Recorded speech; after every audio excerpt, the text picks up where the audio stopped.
हजरत सालेह अलैहिस्सलाम और अल्लाह की ऊँटनी का वाकया। जमाना कदीम में एक कौम थी जिसको कौम समूद कहा जाता था। वो लोग बड़े ताकतवर और खुशहाल थे। पहाड़ों को तराश कर अपने लिए अजीम शान महल और घर बनाते थे।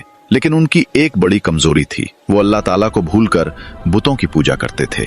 अल्लाह ताला ने उनके पास अपने नबी हजरत सालेह अलैहिस्सलाम को भेजा। हजरत सालेह अलैहिस्सलाम ने उनसे फरमाया, ए मेरी कौम, अल्लाह को एक मानो, उसी की इबादत करो, वही तुम्हारा रब है जिसने तुम्हें पैदा किया।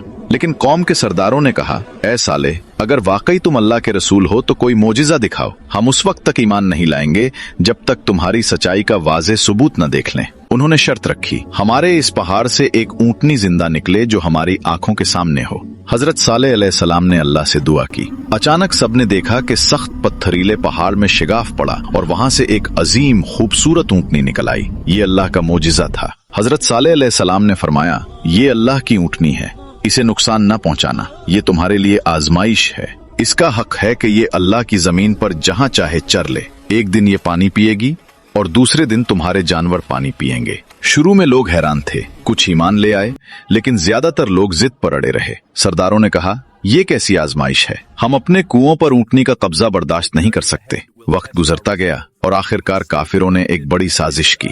उन्होंने ऊँटनी को कत्ल कर डाला। कुरान में आया है, फकरूहा फकाला तमत्तऊ फी दारिकुम सलासतुन अय्याम ज़ालिका वअदुन गैरु मकसूब। फिर उन्होंने ऊँटनी को मार डाला तो सालेह ने कहा, अपने घरों में 3 दिन और रह लो, ये वादा झूठा ना होगा। तुमने अल्लाह की निशानी को झुटलाया है, 3 दिन बाद अल्लाह का अजाब आएगा।